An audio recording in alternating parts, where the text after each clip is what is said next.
Repeal and replace Obamacare, a GOP campaign cornerstone since the health care law was passed under the Obama administration.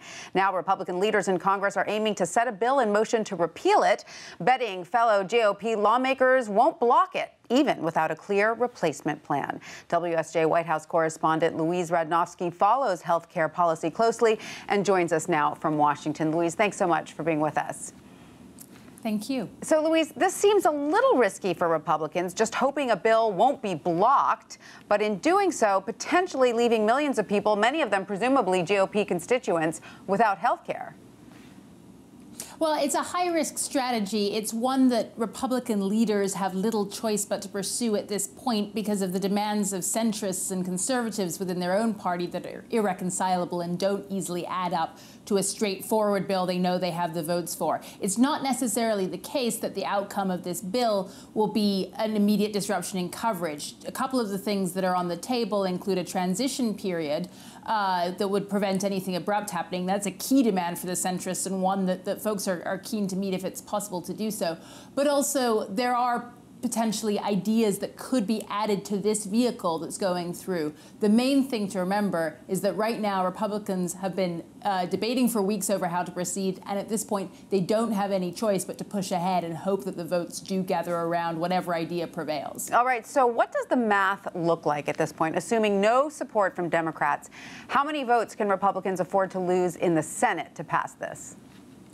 It's pretty unforgiving in the Senate, where each senator almost acts independently. The Republicans have 52 seats there, meaning that they could afford to lose no more than 2. On the House side, they could afford to lose a little over 20 votes, depending on exactly when the roll call occurs. But again, there are blocks of GOP lawmakers in the House of 24 or more, all of which could hamstring this effort as well. Right. So this is very, very tight in either case. Now, in your story, you mentioned the pressure on lawmakers to sign off on the repeal bill. There will be concessions on the table for the centrists, though? There will be concessions on the table. This is being hammered out. It's been being hammered out, but it's being hammered out in a perhaps more focused way starting this week as both sides pretty much realize that this is the vehicle that is moving, that this is the deal that is going to have to be struck if they're to do this at all. Right. Now, but they're also being warned about the ramifications of potentially being responsible for the bill being blocked. Presumably, that's nothing a GOP lawmaker wants to have on their record. Exactly. The town halls over the last week really cut both ways. Certainly, some of them may have made middle-of-the-road Republicans anxious from constituents who say that they really want to keep their health care at this point.